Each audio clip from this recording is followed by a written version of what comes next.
नमस्कार प्रेक्षक हो. मराठी मराठीच्या सारांश कार्यक्रमाच्या नव्या कोऱ्या भागात तुम्हा सगळ्यांचं पुन्हा एकदा मनपूर्वक स्वागत. 2 आठवड्यांपूर्वी तहबूर राणा याच्या प्रत्यार्पणाच्या बातम्या आपल्या वाचनात आल्या. त्यानंतरच्या आठवड्यामध्ये आर्थिक घोटाळ्यामध्ये मुख्य आरोपी असणाऱ्या मेहुल चोक्सी याच्या अटकेची बातमी आणि प्रत्यार्पणाची बातमी सुद्धा आपल्यापर्यंत पोहोचलेली आहे. काय आहे ही प्रत्यार्पण प्रक्रिया आणि कोणत्या देशांबरोबर भारताची प्रत्यार्पण प्रक्रिया आपण अर्थातच सहजपणाने पुढे सुरू करू शकतो किंवा याच्यासाठी सुद्धा काही विशिष्ट कायदे आहेत का, या सगळ्या संदर्भात आजच्या भागामध्ये आपण मार्गदर्शन करून घेणार आहोत. आणि यासाठी आपल्यामध्ये उपस्थित आहेत अतुलचंद्र कुलकर्णी सर. सरांची अगदी थोडक्यात ओळख करून द्यायची झाली तर राष्ट्रीय सुरक्षा तपास यंत्रणा अर्थात NIA माजी पोलीस महासंचालक आणि सध्या महाराष्ट्र प्रशासकीय न्यायाधिकरण म्हणजेच MATचे सदस्य म्हणून सर मुंबईत कार्यरत आहेत. सर, आजच्या भागात तुमचं मनपूर्वक स्वागत. नमस्कार. नमस्कार आणि धन्यवाद. सर, प्रत्यार्पण प्रक्रिया असं गेल्या काही महिन्यांपासून किंवा काही दिवसांपासून आमच्या कानावरती पडतंय, पण मुळामध्ये ही प्रक्रिया नेमकी काय आहे आणि मुळामध्ये ज्या वेळेला इतर देशांबरोबर आपली प्रत्यार्पण प्रक्रिया असते तर त्याच्यासाठी म्हणून काही कायदे असतात का, किंवा त्या देशाबरोबर आपली काही कायदेशीर प्रक्रिया आधी झालेली असणं आवश्यक आहे का, याबद्दल आधी आम्हाला मार्गदर्शन करा. प्रत्यार्पण याचा इंग्लिशमध्ये शब्द त्याचा एक्स्ट्रॅडिशन, आणि एक्स्ट्रॅडिशन हा एक परदेशामध्ये असलेल्या आपल्या गुन्हेगारांना आणण्यातला एक मार्ग आहे. पण मला पहिल्यांदा हे सांगायचं आहे की एक तर ही सगळी परदेशस्थ किंवा परदेशांमध्ये प्रवास सगळा आपला साधारण 100-150 वर्षांपूर्वी सुरू झाला आणि तेव्हापासूनच या सगळ्या प्रक्रियांना वेग आला आणि मग त्याचे नियम आणि त्याच्या संदर्भामधले कायदे बनवणं हे सुरू झालं. आणि ती प्रक्रिया इव्हॉल्विंग आहे, अजूनही ती प्रक्रिया सुरूच आहे त्याच्यामध्ये डेव्हलपमेंटची. काय काय साधारणपणे थोडक्यात अगदी सांगतो की काय काय साधारणपणे मार्ग आहेत परदेशामध्ये असणाऱ्या आरोपींना परत आणण्याच्या दृष्टीने. तत्पूर्वी फक्त प्रत्यार्पणाची एक अगदी छोटीशी डेफिनेशन सांगतो. Extradition in international law is the process of transferring a person from one country to another to face criminal charges. Very important part is it's a cooperative law enforcement procedure to ensure that criminals are prosecuted.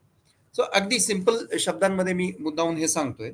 पण या व्यतिरिक्त प्रत्यार्पण ही एक प्रक्रिया आहे. दुसरे काही प्रक्रिया आहेत का, तर त्याच्यामध्ये डिपोर्टेशन ही पण एक प्रक्रिया आहे. डिपोर्टेशन मध्ये त्या व्यक्तीला सरळ सरळ तिथून तो देश कुठल्याही कायदेशीर प्रक्रियांच्या मध्ये न जाता आपल्याला हँडओव्हर करतो. म्हणजे तिथे त्या विमानामध्ये एक वन वे तिकीट काढून बसवतात, आपली लोक बरोबर असतात आणि त्याला इकडं विमानतळावरती आल्यावरती ताब्यात घेतलं जातं. सो डिपोर्टेशन हा पण एक मार्ग त्याच्यामधला आहे.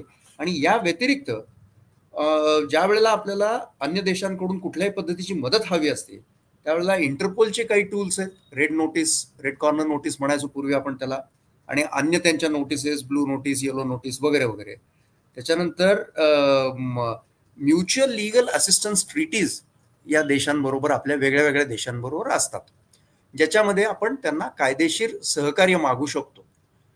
मला आठवतंय मी ज्यावेळेला हेडलीच्या केसमध्ये तपास करत होतो त्यावेळेला म्युच्युअल लीगल असिस्टन्स ट्रीटीच्या माध्यमामधून आपण त्यांच्याकडून हेडलीला तिथल्या कोर्टामध्ये झालेलं कन्व्हिक्शन, त्याच्याबद्दलचे कोर्टचं रुलिंग्स, असे सगळे कागदपत्र मागवले होते. सो प्रत्यार्पण हा सांगण्याचा भाग एवढाच की प्रत्यार्पण हा एक भाग आहे की ज्याच्यामध्ये आपण एखाद्या व्यक्तीला आपल्या देशामध्ये आणू शकतो. कशा करता आणायचं, तर त्यांनी इथल्या कायदेशीर प्रक्रियेला सामोरं गेलं पाहिजे. तर या दृष्टीने प्रत्यार्पण हे महत्वाचं ठरतं. आणि प्रत्यार्पणाचं दुसरं महत्वाचं कारण, प्रत्यार्पणाला लीगल सँक्शन आहे. म्हणजे इंटरनॅशनल फ्रेमवर्कमध्ये एक्स्ट्रॅडिशनसाठी UN मॉडेल एक्स्ट्रॅडिशन ट्रीटी आहे 1990ची, UN मॉडेल एक्स्ट्रॅडिशन लॉ आहे 2004चा, UN convention against transnational organised crime 2000चा आहे, आणि लंडन प्लॅन हा कॉमनवेल्थ देशांसाठी आहे 60च्या दशकांमधला. तर हे सगळे त्याच्यासाठी इंटरनॅशनल आपल्याला फ्रेमवर्क्स आहेत. भारताच्या बाबतीमध्ये बोलायचं झालं तर आपला 1962चा कायदा आहे, ज्याला द एक्स्ट्रॅडिशन ऍक्ट 1962 असं म्हटलं जातं. आणि अतिशय छोटा कायदा आहे हा, 12 पानांचाच कायदा आहे, जवळजवळ 40च्या आसपास सेक्शन्स आहेत. आणि या कायद्यातल्या विविध तरतुदी, या कायद्यामध्ये 1993 मध्ये आपल्याला आठवत असेल मुंबई सिरियल ब्लास्ट झाले होते आणि त्याच्यानंतर या कायद्यामध्ये बऱ्याच सुधारणा करण्यात आल्या. सो एका दृष्टीने या कायद्याने काट टाकली 1993 मध्ये असं आपल्याला म्हणता येईल. आणि या कायद्यामध्ये काही ऑर्डर्स बनवल्या जातात, काही नोटिफिकेशन्स इश्यू केले जातात केंद्र सरकारकडनं, आणि मग त्याप्रमाणे पुढचा सगळा प्रवास प्रत्यार्पणाच्या प्रक्रियेचा सुरू राहतो. आता याच्याशिवाय आपल्या एक्स्ट्रॅडिशन ट्रीटीज असतात त्या देशांबरोबर. अशा ट्रीटीज आपली अमेरिकेबरोबरची जी ट्रीटी आहे, कारण आपण राणाबद्दल बोलतोय, अमेरिकेबरोबरची ट्रीटी आपली 1997ची, अशी आपल्या 48 देशांबरोबर आतापर्यंत ट्रीटीज झालेल्या आहेत. आश्चर्य वाटेल तुम्हाला सांगितलं तर, पहिली ट्रीटी आपली 1880ची आहे, ती स्वित्झर्लंड बरोबरची आहे. म्हणजे एका दृष्टीने ब्रिटिश काळामध्ये आपण पारतंत्र्यात असताना सुद्धा जी ट्रीटी होती ती पुढं चालू राहिलेली आहे. आणि सगळ्यात रिसेंट जी आहे ती मलावी बरोबरची आहे, ती साधारणपणे 4-5 वर्षांपूर्वीची आहे. 48 देशांबरोबर एक्स्ट्रॅडिशन ट्रीटी आणि 12 देशांबरोबर आपला एक्स्ट्रॅडिशन अरेंजमेंट आहेत. या दोन करारांमध्ये काही फरक आहे का? लीगल बाइंडिंग जे आहे, लीगल ज्याला आपण रिस्पॉन्सिबिलिटी म्हणू, बाइंडिंग नाही म्हणता येणार, कारण शेवटी हा 2 देशांमधला, सार्वभौम देशांमधला प्रवास आहे सगळा, आणि तो डिप्लोमॅटिक वर्ल्ड मधला आहे. त्याच्यामुळे त्याच्यामध्ये लीगल बाइंडिंग असं नसतं, पण लीगल रिस्पॉन्सिबिलिटी जी आहे ती ट्रीटीमध्ये असते, कारण ट्रीटी फॉर्मल असते आणि त्याला पार्लमेंटचं रॅटिफिकेशन असतं. म्हणजे आपल्याकडे आपल्या पार्लमेंट ट्रीटीला रॅटिफाय करते, त्यांच्याकडे त्यांची सिनेट रॅटिफाय करते, अमेरिकेच्या बाबतीत बोलायचं झालं तर त्याच्यामुळे त्याला लीगल रिस्पॉन्सिबिलिटी दोन्ही देशांवरती येते. आणि एक्स्ट्रॅडिशन अरेंजमेंट जी आहे, या अरेंजमेंट्स या बऱ्यापैकी इन्फॉर्मल स्वरूपाच्या असतात. हा बोला सर. सर, ज्या वेळेला आपण अशा पद्धतीचा प्रत्यार्पण करार करतो तर त्याच्या नंतरच्या काळामध्ये फक्त ज्या देशांबरोबर आपला करार झालेला आहे त्याच देशांकडे आपण एखाद्या आरोपीची मागणी करू शकतो का? इतर कुठल्या देशांबरोबर ज्यांच्याबरोबर आपला हा करार नाहीये त्यांच्याकडे सुद्धा आपण अशी मागणी करण्याची शक्यता निर्माण होऊ शकते? याच्याबद्दल तुमचं काय मत आहे? अतिशय इंटरेस्टिंग हा प्रत्यार्पणाचा प्रवास आहे संबंध जगामध्ये. आपण पाहिलं तर मी तुम्हाला पहिल्यांदा म्हणूनच मुद्दामून मी अंडरलाईन केलं ते की it's a cooperative law enforcement procedure. So सगळं परस्पर संबंधांवरती अवलंबून आहे. आजचे संबंध उद्या कायम नसतील, कालचे संबंध आज नसतील. 2 देशांमध्येच हे मॅटर, 2 देशांमध्येच ही गोष्ट असू शकेल, किंवा वेगवेगळ्या वेळेला सुद्धा आणि वेगवेगळ्या देशांबरोबर सुद्धा वेगळे वेगळे पदर आपल्या रिलेशनशिपचे असू शकतात. याच्यामधले काही महत्वाची कन्सिडरेशन्स आहेत, जनरल प्रिन्सिपल्स आहेत एक्स्ट्रॅडिशनची, ती आपण लक्षात घ्यायला पाहिजे. म्हणजे मग तुम्हाला तुमच्या प्रश्नाचं उत्तर मी नंतर देऊ शकेन. यातली इम्पॉर्टंट कन्सिडरेशन्स काय आहेत? बायोलॅटरल ॲग्रीमेंट्स आहेत, रेसिप्रोकल अरेंजमेंट्स आहेत, डिप्लोमॅटिक एफर्ट्स आहेत, की आपल्या राजनयिक अधिकाऱ्यांचे परस्पर त्यातले प्रयत्न आहेत, आणि चॅलेंजेस इन एक्स्ट्रॅडिशन आहेत. आता तुमच्याशी बोलण्यापूर्वी मी अबू सलेमची ऑर्डर वाचत होतो. ती साधारणपणे 200 पानांची ऑर्डर आहे, आणि त्याच्यात लक्षात आलं की प्रत्येक चार्ज, क्रिमिनल चार्ज, त्या व्यक्तीवर ठेवलेला प्रत्येक केस मधला, म्हणजे आधी केस टू केस, मग चार्ज टू चार्ज, त्याच्यावरती प्रचंड डेलिब्रेशन होतं तिथल्या कोर्टामध्ये. जेव्हा आपण इकडून कागदपत्र पाठवतो तेव्हा त्या कागदपत्रांमध्ये आपल्याला त्याची खात्री करायला लागते, कारण प्रत्यार्पणाचा प्रस्ताव हा आपल्याकडे नोडल मिनिस्ट्री आहे, मिनिस्ट्री ऑफ एक्सटर्नल अफेअर्स, परदेश मंत्रालय, विदेश मंत्रालय, आणि विदेश मंत्रालयाचे विदेश मंत्री जे आहेत आपले, ते हे स्वतः प्रत्यार्पणाचा प्रस्ताव सही करून पाठवतात. त्याच्यामुळे त्याला फार मोठं महत्व आहे. म्हणजे एक जाता जाता सांगायला हरकत नाही, अबू सलेमच्या बाबतीमध्ये एक फाशीबद्दलचा मोठा मुद्दा त्यावेळेला होता, की फाशी द्यायची का नाही द्यायची वगैरे वगैरे.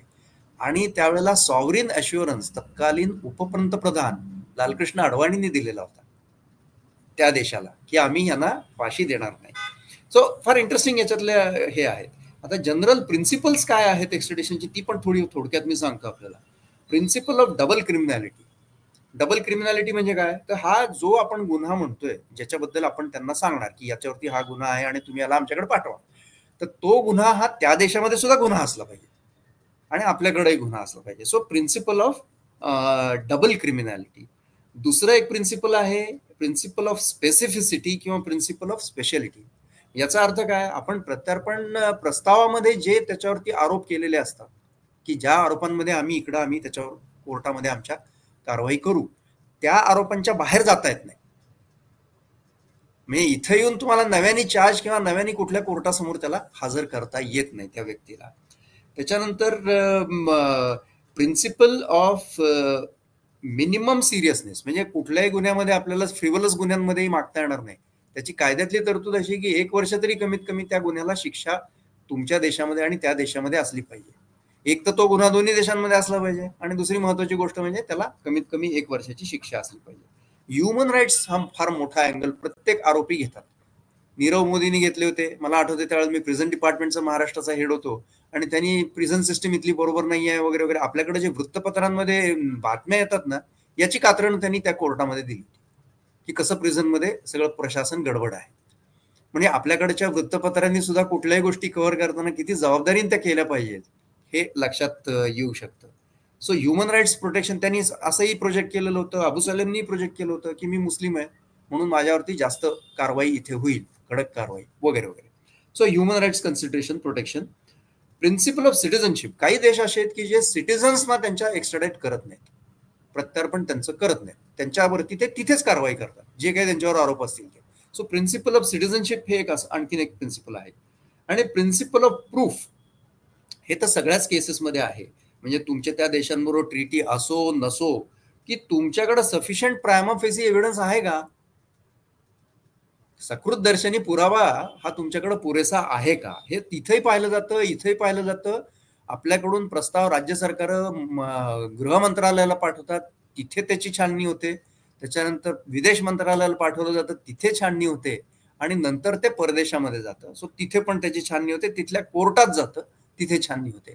सो आपल्याकडल्या कोर्टाचं त्याला एका पद्धतीने रॅटिफिकेशन असतं त्या प्रस्तावाला, कारण त्यांचे त्याच्यामध्ये अफिडेव्हिट असतं कोर्टाचं, जजचं, आणि तिकडं पण त्या कोर्टामध्ये तयार होतं सगळं. म्हणजे अबू सलेमचं मी पाहत असताना पुन्हा एकदा मी मुद्दाहून अबू सलेमचं उदाहरण देतोय, कारण तो एक गुन्हेगार आहे आणि दहशतवादाशी संबंधित गुन्हेगार आहे. तर त्याच्यामध्ये मला हे फार इंटरेस्टिंग गोष्टी सगळ्या पाहायला ह्या मिळालेल्या होत्या की डॉक्युमेंट्स काय असतात आणि प्रिन्सिपल ऑफ प्रूफ किती ज्याला आपण म्हणून डिटेल्समध्ये पाहिलं जातं.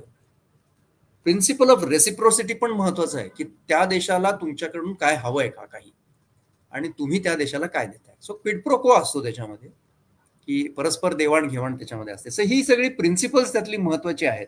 आता तुम्ही मला विचारलं होतं की सगळ्या ज्या देशांमध्ये नाहीये आपली, ज्या देशांबरोबर प्रत्यार्पण ट्रीटी, त्यांना आपण त्यांच्याकडून मागवू शकतो का? मागवू शकतो. आणि असे यापूर्वी प्रत्यार्पणाच्या आपले करार होण्यापूर्वी बऱ्याच देशांनी आपल्याला आरोपी दिलेले आहेत. अमेरिकेच्या बाबतीमध्ये म्हणाल तर अमेरिकेने सुद्धा यापूर्वी 1997च्या ट्रीटी नंतर जी 99ला ऍक्टिव्हेट झाली, त्याच्यानंतर आपल्याला त्यांनी दहशतवादाशी संबंधित मुख्यत्वे फक्त एकच जण दिलेला आहे जो सिख टेररिझमशी संबंधित आहे. पण म्हणजे हा दुसरा आता राहणार दहशतवादाच्या संदर्भामध्ये. पण अन्य अनेक गुन्ह्यांमधले जिथे तिथे फेलोनी हा एक महत्वाचा ऑफेन्स धरला जातो. फेलोनी मधले बरेच जण आपण त्यावेळी घेतलेले आहेत, अन्य देशांमधूनही आपल्याकडे आलेले आहेत.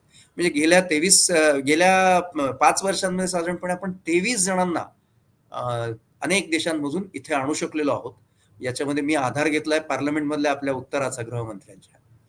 सो असे त्याच्यामध्ये इंटरेस्टिंग गोष्टी आहेत. आणि कुठलेही देश, ज्या देशाबरोबर आपला कुठल्याही पद्धतीचा करार नाही, ते देशही आपल्याला आपले आरोपी देऊ शकतात, आणि ज्या देशांबरोबर करार आहे तेही त्यांना नाही म्हणू शकतात.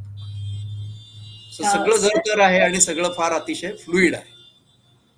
सर, याचवरनं एक प्रश्न महत्वाचा विचार असं वाटतं, ज्यावेळेला तहव्वूर राणाचं केस आपण म्हणजे परराष्ट्र मंत्रालयाने अमेरिकेकडे पाठवली होती, त्यावेळेला कोणत्या पद्धतीचे आरोप त्याच्यावरती लावले गेले होते आणि ते सगळेच्या सगळे आरोप अमेरिकेने मान्य केले होते का, याबद्दल मार्गदर्शन करा. मी फक्त आपल्याला तहव्वूर राणाचा एक प्रवास सांगतो आतापर्यंत कसा झाला. फारच इंटरेस्टिंग तोही प्रवास आहे. म्हणजे साधारणपणे आपण 2008 मध्ये मुंबईचा हल्ला झाला, 2009 मध्ये NIA ची स्थापना झाली. म्हणजे पहिल्यांदा आपल्याकडं देश पातळीवरती कुठलीही संघटना नव्हती, कारण आपल्याकडे घटनेमध्ये कायदा सुव्यवस्था ही राज्य सरकारांच्या अधीन आहे, केंद्र सरकारच्या अधीन नाहीये. त्याच्यामुळं ज्याला स्टेट लिस्ट म्हणतात त्यातला तो विषय आहे. मग नंतर तो कन्करंट लिस्टमध्ये घेऊन त्याच्यावरती NIA बनवली गेली, आणि NIA अजूनही आपली सुप्रीम कोर्टामध्ये काही केसेस चॅलेंज झालेले आहे, NIA आणि UAPI. एनिवेज, सो नोव्हेंबर 9 मध्ये NIA पहिली केस रजिस्टर केली मुंबई दहशतवादी हल्ल्यामध्ये. आणि त्या केसमध्ये आपण तपास करून म्हणजे ह्याच्यामध्ये बेसिकली राणा आणि अन्य 7 पाकिस्तानी आरोपी आहेत त्यांच्यावरती ही केस झालेली. मी अनेक अन्य केसेस झालेल्या आहेत त्याच्याबद्दल बोलत नाही, आपण आपल्या महत्वाच्या केसबद्दल बोलूया. सो याच्यामध्ये तपास पूर्ण करून 2011 मध्ये राणा विरुद्धचं चार्जशीट आपण NIA स्पेशल कोर्ट दिल्लीमध्ये दाखल केलं. परंतु दरम्यानच्या काळामध्ये 2009 मध्ये साधारणपणे टुवर्ड्स दी एंड राणाला अमेरिकेमध्ये अटक झालेली होती आणि मग त्याची ट्रायल तिथे सुरू झाली. मी आपल्याला म्हटल्याप्रमाणे 2011 मध्ये NIAचं चार्जशीटही गेलेलं होतं. आपण आपली पहिली फॉर्मल रिक्वेस्ट त्या अमेरिकेला 2012 मध्ये पाठवली, एक्स्ट्रॅडिशनची रिक्वेस्ट, म्हणजे ज्याला प्रत्यार्पणाची विनंती म्हणून. अर्थातच त्याच्या आधी सगळं तपासलं जातं, इन्फॉर्मली बोललं जातं की आम्ही असं पाठवतोय, तुम्ही ऑनर करणार का, वगैरे वगैरे. तर ते डिप्लोमॅटिक रिलेशन सगळी बघितली जातात त्याच्यात. दरम्यानच्या काळामध्ये 2011 मध्ये राणाला 14 वर्षाची शिक्षा झालेली होती अमेरिकन कोर्टमध्ये. याला संदर्भ वेगळे वेगळे आहेत, त्याच्यात काही 26/11 मधले संदर्भ आहेत आणि काही डॅनिश न्यूजपेपरवरचा अटॅक, काही फ्रान्समधले अटॅक, काही अमेरिकेमधल्या गोष्टी, असे वेगळे वेगळे विषय आहेत तिथल्या ट्रायलमधले. जसं मी म्हटलं तसं एक्स्ट्रॅडिशन रिक्वेस्ट आपली 2012 मध्ये आपण पाठवली. त्याच्यानंतर NIA आणि आपण तिथलं US डिपार्टमेंट ऑफ जस्टिस ज्यांच्या अंडर FBI येतं यांची पहिली बैठक या संदर्भामध्ये 2018 मध्ये झाली, ज्यावेळेला हे फॉर्मली पुश केलं गेलं. आता NIA कशी काय आली पिक्चरमध्ये, हाही इंटरेस्टिंग भाग आहे. म्हणजे विदेश मंत्रालय असताना विदेश मंत्रालयाने किंवा सरकारने आपल्या NIAला प्राधिकृत केलं की तुम्ही बोला, आणि मग NIA पिक्चरमध्ये आली. 2019 मध्ये आपण रिव्हाइज्ड एक्स्ट्रॅडिशन रिक्वेस्ट पाठवली, त्याच्यामध्ये आपण काही सुधारणा केल्या. मग 2020 पासून राणाचा प्रवास 2023 आणि 2024च्या अपिलापर्यंत त्यांनी 7 वेगळी अपील केली वेगवेगळ्या कोर्टात तिथल्या, की मला जायचं नाहीये भारतात, म्हणजे ते रोखण्याचा त्यांनी प्रयत्न केला. 2020 मध्ये पुन्हा आपण त्याला प्रोव्हिजनल अरेस्ट मेमो पाठवला. ही पण एक कायद्यातली तरतूद आहे की इथल्या कोर्टाकडनं आपण वॉरंट घ्यायला लागतं आणि आपण प्रोव्हिजनल अरेस्ट वॉरंट त्याच्याकडे पाठवायला लागतं. ते अनडेटेड असतं आणि मग तिथे त्या बेसिसवरती अमेरिका म्हणजे तो देश कार्यवाही करू शकतो. मग राणानी त्याचं सगळं पहिले अपील्स वगैरे एक्झॉस्ट केली, त्याच्यानंतर रिलीज करा मला म्हणून हे केलं, कारण good conduct in the prison. त्याच्यामुळे त्याला 9 वर्षच फक्त शिक्षा झाली 14 वर्षाच्या समोर, आणि 9व्या वर्षी तो सुटला. तर 9 जून 2020 ला राणाला बेल मिळाला तिथल्या कोर्टात, आणि 11 जूनला म्हणजे लगेच तिसऱ्या दिवशी आपल्या वॉरंटच्या बेसिसवरती, आपल्या अरेस्ट मेमोच्या बेसिसवरती त्यांनी त्याला पुन्हा अटक केलं. त्याच्यानंतर तो पुन्हा जेलमध्येच राहिला. मग एक्स्ट्रॅडिशन हिअरिंग सुरू झालं 21 मध्ये, आणि मग ते हिअरिंग त्यांनी वेगळे त्याच्यामध्ये मुद्दे म्हणजे उत्पन्न केले किंवा समोर ठेवले, आणि त्याच्यामध्ये वेगवेगळे मुद्दे सगळ्यांबरोबर डील करत करत फायनली सुप्रीम कोर्टाने 2023 मध्ये 23च्या अखेरीला त्याची ऑर्डर केली. आणि मग शेवटी कसं होतं, प्रत्यार्पणाच्या प्रक्रियेमधला आणखीन इंटरेस्टिंग भाग असा आहे की ही पूर्णपणे पॉलिटिकल प्रोसेस आहे. कितीही त्याला लिगल सगळं आवरण असलं तरी पॉलिटिकल प्रोसेस आहे. फायनली कॉल जो घेतला जातो हा त्या सरकारच्या मंत्र्यांकडनं घेतला जातो, विदेश मंत्र्यांकडनं. सो अमेरिकन सेक्रेटरी ऑफ स्टेटनी पहिल्यांदा हे इंडिकेट केलं, आणि विशेष करून सरकार तिथलं बदलल्यानंतर इंडिकेट केलं. म्हणजे पूर्वीचं सरकार असताना काय परिस्थिती राहिली असती मला माहिती नाहीये, पण या सरकारमध्ये इव्हन प्रेसिडेंट ट्रम्पनी अतिशय क्लिअर स्टेटमेंट केलं की आम्हाला अशी एलिमेंट्स नको जे टेररिझमला बढावा देतात. आणि मग आपण दरम्यानच्या काळामध्ये आपले प्रधानमंत्री गेलेले होते आणि त्यांच्यात डिस्कशन झालं आणि ती सगळी प्रक्रिया पुढेही झाली. सो आपण आता त्याला पाहतोय आपल्या देशामध्ये, आणि त्याचं सगळं सध्या तपास त्याच्याकडे चालू आहे.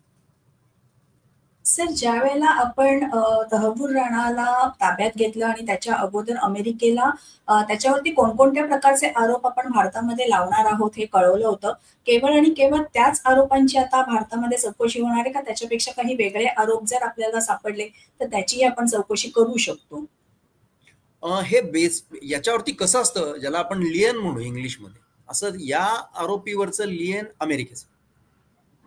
त्यामुळं तुम्ही ज्या गुन्ह्यांच्या संदर्भामध्ये पहिल्यांदा अहवाल त्यांच्याकडे दिलेला आहे, तुमचा रिपोर्ट दिलेला आहे, त्या रिपोर्ट मधल्या केसेस मध्येच तुम्हाला त्याला ट्राय करता येतं, त्या सेक्शन्स मध्येच ट्राय करता येतं. पण दरम्यानच्या काळामध्ये तुम्हाला असं वाटलं आणि तुमचे संबंध अधिक चांगले झाले, आता आपण अमेरिका असं न बोलता आपण जनरल बोलूयात प्रत्यार्पण, त्या देशाबरोबर तुमचे संबंध अधिक चांगले झाले, तर तुम्ही ते इन्फॉर्मली त्यांच्याबरोबर टेकअप करू शकता आणि त्यांना सांगू शकता की आम्ही याच्यावरती हे पण करणार आहे, आणि जर त्यांनी परमिट केलं तर ते करू शकतो आपण. सर, ज्या वेळेला आपण तहव्वूर राणाच्या विरोधामध्ये आरोपपत्र दाखल केलेलं आहे किंवा तपास सुरू आहे, तर एक प्रकारे तहव्वूर राणाला आपल्या ताब्यात देणं हे भारताची आतापर्यंत आंतरराष्ट्रीय पातळीवरती जी दहशतवादाविरोधातली भूमिका आहे, त्याला अमेरिकेने कुठेतरी पाठिंबा दिलाय असं म्हटलं जातं. हे कितपत बरोबर आहे? अगदी बरोबर आहे हे, आणि मी मी म्हणेन की एम्फॅटिकली अतिशय त्याच्यावरती जोर देऊन हे अमेरिकन प्रेसिडेंट स्वतः बोलले आत्ता व्हेरी रिसेंटली. त्याच्यामुळे मला असं वाटतं की याच्यात कुठलीच शंका कोणालाच असायला नको. गेल्या 5-7 वर्षामध्ये, किंवा मी म्हणेन की आत्ताचं सरकार तिसरी टर्म सुरू आहे, पहिल्या टर्म पासून साधारणपणे आपण पाहिलं असेल की आपले पंतप्रधान, मान्य पंतप्रधान अनेक देशांना त्यांनी भेटी दिल्या, एस्पेशली पहिल्या टर्म मध्ये. तर तिथे तिथे जाऊन आपण दहशतवादाबद्दल सतत त्यांच्या मनामध्ये हे बिंबवलं की हा फार मोठा प्रश्न आहे आणि याच्यामध्ये सगळ्यांनी एकत्र येण्याची गरज आहे. मग तिथे तिथे त्या वेळेला काही ट्रीटीज झाल्या, म्युच्युअल लिगल असिस्टन्स ट्रीटीज झाल्या, एक्स्ट्रॅडिशन ट्रीटीज झाल्या, वगैरे वगैरे. बेसिकली आपण हा प्रश्न फार मोठ्या प्रमाणामध्ये आणि फार ताकदीने सर्वांच्या समोर मांडला, आणि म्हणून आज ग्लोबली भारत यातला एक फार मोठा व्हिक्टीम आहे दहशतवादाचा, हे सगळ्यांना अतिशय व्यवस्थितरित्या पटलेलं आहे. आणि त्याच्यामध्ये आपल्याला आठवत असेल 2 वर्षांपूर्वी इथे युनायटेड नेशन्स मुंबईला एक मोठं डेलिगेशन आलं होतं. ताज हॉटेलमध्ये त्यांनी एक कार्यक्रम घेतला, त्यांनी रिझोल्युशन केलं. युनायटेड नेशन्सनी असं परदेशामध्ये जाऊन रिझोल्युशन्स करणं हे अतिशय अनप्रेसिडेंटेड आहे, हे होत नाही. म्हणजे मी पण त्या कार्यक्रमाला उपस्थित होतो, आणि ज्या पद्धतीने जितक्या तीव्र त्यांच्या भावना होत्या सगळ्या सदस्यांच्या आलेल्या, सिक्युरिटी काउन्सिल आणि अन्य सदस्यांच्या, त्या अतिशय म्हणजे सगळ्यांनाच आपल्याला नोंद घेण्यासारख्या होत्या. सर, दहशतवादाला होणारा अर्थ पुरवठा हे सुद्धा एक खूप महत्वाचं कारण असतं या सगळ्या दहशतवादाला खतपाणी घालण्यामागे. या संदर्भात सुद्धा आपल्याकडे काही कायदे आहेत किंवा त्याची अंमलबजावणी कशा पद्धतीने होते असं तुम्हाला वाटतं? याच्यातही साधारणपणे गेल्या 15-1 वर्षामध्ये जास्ती आपल्याकडं ज्याला आपण अवेअरनेस म्हणू शासकीय पातळीवरती हा आहे. 2013ची मला वाटतं NI ऍक्टची अमेंडमेंट आहे, ज्याच्यामध्ये फेक करन्सी ही एक त्याच्यावरती गुन्हा दाखल करता येऊ शकेल असं कायद्यामध्ये तरतूद केली गेली. आणि फेक करन्सी आणि टेररिझम याचा एक ज्याला आपण सिम्बायोटिक रिलेशनशिप आहे हे आपण त्यावेळेला मान्य केलं. त्याच्यामध्ये मग केसेस दाखल झाल्या. म्हणजे आता माझ्याकडे काही स्टॅटिस्टिक्स आहे, 22 केसेस गेल्या वर्षी दाखल झाल्या. एक स्पेशल सेल NI मध्ये फेक करन्सी सेल म्हणून तयार झालं, डिव्हिजन तयार झालं. DIG लेवलचे एक ऑफिसर बसतात आणि खाली जवळजवळ 50 जण आहेत त्याच्यामध्ये. सो त्याच्यामध्ये एक वेगळा तपास होतो. FATF नावाची एक संघटना आहे, फायनान्शियल ऍक्शन टास्क फोर्स. ही संघटना पाश्चिमात्य राष्ट्रांचं त्याच्यामध्ये प्रादुर्भाव आहे, त्यांचं त्याच्यामध्ये वजन आहे. आणि ही संघटना देशांचा अनालिसिस करते की तुम्ही टेरर फंडिंगच्या दृष्टीने काय पावलं उचलली, आणि त्याचं ते दर 2 वर्षांनी ते अनालिसिस करतात. आपण पेपरमध्ये वाचतो पहा की ग्रे लिस्टमध्ये टाकलं पाकिस्तानला, त्याच्यानंतर ग्रीन लिस्टमध्ये टाकलं FATF वगैरे वगैरे. आता याच्यामध्ये बरेच गोष्टी अवलंबून असतात, म्हणून हे FATFचं अनालिसिस जे आहे हे सगळेच देश गांभीर्याने घेतात, कारण त्याच्यामध्ये त्या देशांच्या सर्व परस्पर सहकार्याच्या बाबी अवलंबून असतात. आणि FATF हा फार मोठा फोरम आहे, आणि त्याच्यामध्ये दहशतवादाला होणारा पतपुरवठा जो आहे याच्याबद्दल फार मोठ्या प्रमाणामध्ये कारवाई केली जाते किंवा भूमिका घेतली जाते. NIA गेल्या वर्षी हा आपल्या देशामध्ये झाला FATFचा अनालिसिस. त्यावेळेला NIA मुंबई आणि दिल्ली या 2 ठिकाणी प्रचंड मेहनत करून, जवळजवळ 1.5-2 महिने मेहनत करून, मी पण त्याच्यामध्ये सहभागी होतो, त्यांच्यासमोर आपलं म्हणणं मांडलं की आम्ही कसे कायदे आमचे जास्तीत जास्त कडक करतोय जेणेकरून दहशतवादाला पतपुरवठा मिळणार नाही. याच्याशिवाय एक आणखीन forum no money for terror नावाचा आहे. या नो मनी फॉर टेरर या फोरम मध्ये आतापर्यंत 3 कॉन्फरन्सेस झालेल्या आहेत. पहिली फ्रान्समध्ये झाली, दुसरी ऑस्ट्रेलियामध्ये झाली, आणि तिसरी आपल्याकडे झाली दिल्लीला 2023 मध्ये ऑक्टोबर महिन्यामध्ये. त्याच्यामध्ये जवळजवळ 80च्या पेक्षा जास्त देश आणि जवळजवळ 27च्या आसपास मल्टीलॅटरल ऑर्गनायझेशन्स ह्या त्याच्यात सहभागी झालेल्या होत्या. आणि मग त्यावेळेला काही बऱ्याच गोष्टींवर डिस्कशन झालं आणि काही निर्णय घेतले गेले. भारताने त्याच्यामध्ये पहल करून असा निर्णय घेतला की आपण NMFTची सेक्रेटरिएट तयार करू कायमस्वरूपी, ती आम्ही भारतात ठेवू आणि त्याचे पहिले 5 वर्षाचे खर्च आम्ही करू, अशा पद्धतीची आपण भूमिका घेतली. सो हेही एक मी म्हणेन की पाऊल मोठं उचललं गेलेलं आहे दहशतवादाला होणारा पतपुरवठा कंट्रोल करण्याच्या दृष्टीने. सर 26/11चा दहशतवादी हल्ला हा पाक पुरस्कृत होता हे भारताने कायमच मानलेलं आहे जागतिक मंचावरती. आधी हेडलीची चौकशी आणि आता तहव्वूर राणाची चौकशी केल्यानंतर ह्याला अजून पाठबळ मिळेल असं वाटतंय तुम्हाला? हो, नक्कीच. कारण पुन्हा एकदा मी माझ्या पूर्वीच्या क्राईम ब्रँचच्या जॉईंट सीपी टेन्युअरकडे जातो, ज्यावेळेला मी आणि उज्ज्वल निकम साहेब दोघं जण आम्ही अमेरिकेला 2 वेळा गेलो आणि त्यावेळेला आपल्या सरकारच्या अत्युच्च पातळीवरती आणि अमेरिकन सरकारच्या अत्युच्च पातळीवरती परस्पर बोलणी झाली, पत्रव्यवहार झाला आणि असं ठरलं की हेडलीनी त्याच्या प्ली बार्गेनमध्ये कबूल केल्याप्रमाणे तो भारतासमोर व्हिडिओ कॉन्फरन्सने भारताच्या कोर्टसमोर येईल. कारण त्यांनी प्ली बार्गेनमध्ये सांगितलं की मला तिकडं पाठवायचं नाही आणि मला पाकिस्तानलाही पाठवायचं नाही. ठीक आहे.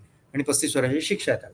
सो त्यावेळेला हे पहिल्यांदा त्याच्या आपल्याकडे इथे फेब्रुवारी 15 मध्ये 5 दिवस सलग आणि मार्च 15 मध्ये 16 फेब्रुवारी 16 आणि मार्च 16 मध्ये सलग 5 दिवस असे 10 दिवस त्याचं डिपोजिशन आपल्या कोर्टासमोर झालं.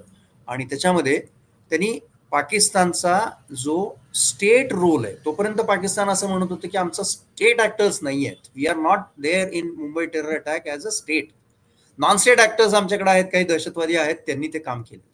पण आपण पहिल्यांदा त्यावेळेला पाकिस्तानचा स्टेट रोल जो आहे तो हेडलीच्या मार्फतीने कोर्टासमोर आणला आणि जगासमोर आणला पर्याय. आणि त्याच्यामध्ये बरीच नावं होती. आता तुम्ही जे म्हणालात त्याप्रमाणे राणाच्या क्वेश्चनिंगमध्ये ह्या सगळ्या गोष्टींवरती पुष्टी मिळण्याची शक्यता आहे आणि त्या बाबतीमध्ये प्रश्न विचारले जातील. इन्सिडेंटली राणाच्या गुन्ह्यामध्ये 7 पाकिस्तानी आरोपी आहेत अन्य, जे अर्थातच आपल्याकडे अजून आलेले नाहीये, तो जो गुन्हा दाखल झालेला आहे तो, आणि त्यांचा पण काय रोल आहे हे येईल. सो मी म्हणेन की एक नव्याने प्रकाश साधारणपणे पाकिस्तानच्या रोलवरती पडेल आणि तो आपल्याला सगळ्यांना फायदेशीर ठरेल, आपल्या देशाच्या दृष्टीने तो फायदेशीर ठरेल.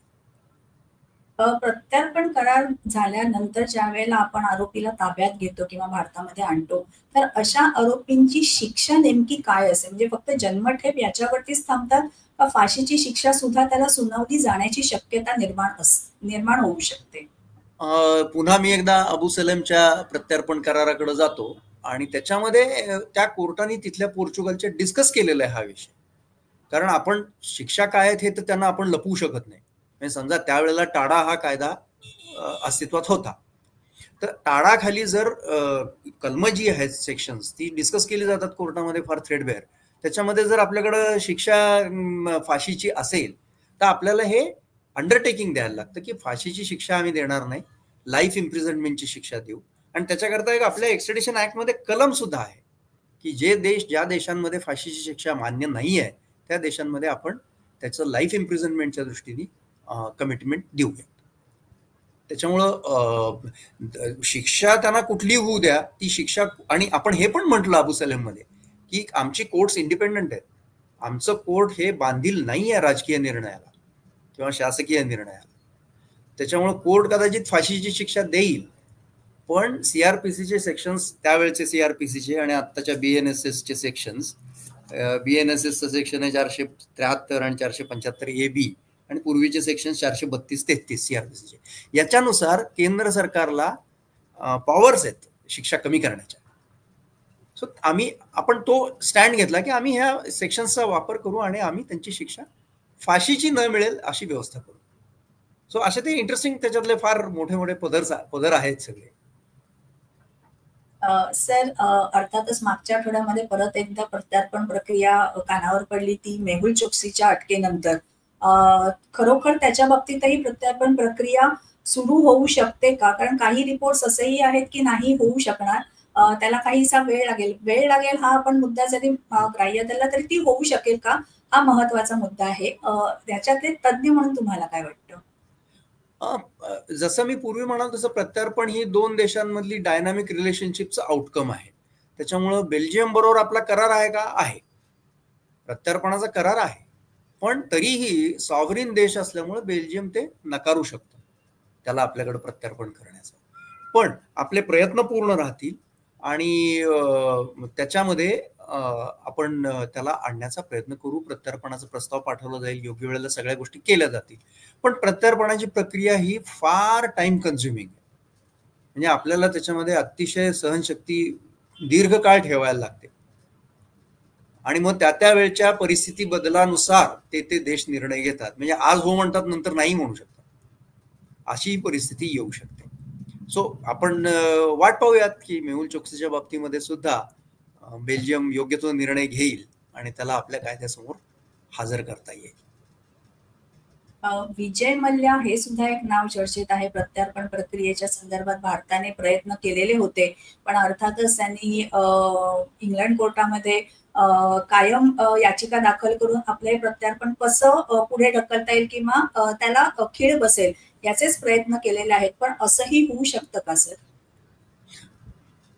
मी तुम्हाला विजय मल्ल्यापेक्षा, कारण विजय मल्ल्याच्या केसमध्ये आणखीन काही अपील बाकी आहेत, तर आपण नीरव मोदीची गोष्ट, म्हणजे नीरव मोदीच्या बाबतीत बोलूया. नीरव मोदीला युकेच्या कोर्ट्सकडनं त्याचं एक्स्ट्रॅडिशन अप्रूव्ह झालेलं आहे 1.5 वर्षापूर्वी. तरीही त्यांनी आणखीन काहीतरी एक प्रेझेंटेशन कोर्टासमोर केलेलं आहे, ज्याच्यामुळं आपलं ते प्रत्यार्पण प्रलंबित आहे. सो तुम्हाला म्हणजे तुम्ही म्हणालात त्याप्रमाणे असं होऊ शकतं की ते सगळी प्रक्रिया झालेली आहे आणि तरीही त्याला दिलं गेलेलं नाहीये किंवा ते थांबलंय ते सगळं एका कुठल्या तरी पॉइंटवरती, आणि मग ते पुढे परत आपल्याला तो दर वेळेला तो विषय डिप्लोमॅटिक रिलेशनशिप्स मध्ये टेकअप करायला लागतो की हा आम्हाला आवश्यक आहे. 15,000 कोटीचा घोटाळा आहे, हा इकॉनॉमिक ऑफेन्सेस मधला आहे आणि हा व्हाईट कॉलर क्राईम आहे, हा सरकारचा पैसा गेलेला आहे वगैरे वगैरे जे काय असेल ते आपलं, तर ते सगळं दर वेळेला ते म्हणणं मांडायला लागतं. म्हणजे एका दृष्टीने डिप्लोमॅटिक रिलेशन्सना सतत लाईव्ह ठेवणं ही एक फार मोठी तारेवरची कसरत आपले डिप्लोमॅट्स परदेशामध्ये करतात. सर, खरं तर या सगळ्या म्हणजे तहबूर राणाच्या संदर्भामध्ये प्रत्यार्पण प्रक्रियेच्या संदर्भात आज आम्ही मार्गदर्शन करून घेतलं. पण जसं तुम्ही म्हणालात की केवळ आत्ताच नाही तर याच्याही आधीच्या काळापासून ही प्रत्यार्पण प्रक्रिया सुरू आहे आणि अनेक आरोपी आपण भारताच्या ताब्यात आलेले आहेत. त्यांच्यावरती वेगवेगळ्या पद्धतीचे आरोपही आपण निश्चित केलेले आहेत. ही प्रक्रिया पुढे सुरू राहील. पण जसं तुम्ही म्हणालात की ही प्रत्यार्पण प्रक्रिया अत्यंत वेळखाऊ आहे, खूप चिकाटीने, धैर्याने आणि संयमाने ही सगळी प्रक्रिया पार पाडावी लागते. आणि त्याच्याच बरोबर तपास यंत्रणेबरोबरच परराष्ट्र मंत्रालयाची असणारी या सगळ्यामधली भूमिका किंवा इतर देशांबरोबरचे आपले डिप्लोमॅटिक संबंध, राजनैतिक संबंध कसे आहेत हे सुद्धा महत्वाचं असतं. जसं तुम्ही म्हणालात की आज संबंध चांगले आहेत पण ते उद्या चांगले राहतीलच याचीही खात्री नाही, असंही होऊ शकतं. पण तरी सुद्धा या सगळ्या पार्श्वभूमीवरती तहबूर राणाच्या संदर्भामध्ये प्रत्यार्पण प्रक्रिया नेमकी काय आहे आणि ती कशा पद्धतीने काम करते किंवा भारताने आतापर्यंत कशा पद्धतीने या सगळ्या केसेसमध्ये काम केलेलं आहे, ही जी काही माहिती आज तुम्ही आपल्या प्रेक्षकांपर्यंत पोहोचवलीत, या सगळ्या माहितीसाठी सगळ्या प्रेक्षकांकडनं आणि व्यक्तिशः माझ्याकडनं खूप खूप धन्यवाद. नमस्कार सर. धन्यवाद. नमस्कार. प्रेक्षक हो, आजच्या भागात मिळालेली ही माहिती तुम्हाला कशी वाटली ते कमेंट्सद्वारे आमच्यापर्यंत नक्की पोचवा. त्यासाठी काय करायचंय, भारतशक्ती मराठी या युट्यूब चॅनलला लाईक करा, शेअर करा, सबस्क्राईब करा. याशिवाय इतर काही विषय तुमच्या मनामध्ये असतील तर ते सुद्धा कमेंट्सद्वारे आमच्यापर्यंत नक्की पोहोचवण्याचा प्रयत्न करा. याशिवाय इतर सोशल मीडिया प्लॅटफॉर्मना सुद्धा तुम्ही फॉलो करत असाल अशी आम्हाला आशा आहे. भेटूया सारांश पुढच्या भागात 15 दिवसांनी एका नवीन विषयासह. तोपर्यंत नमस्कार.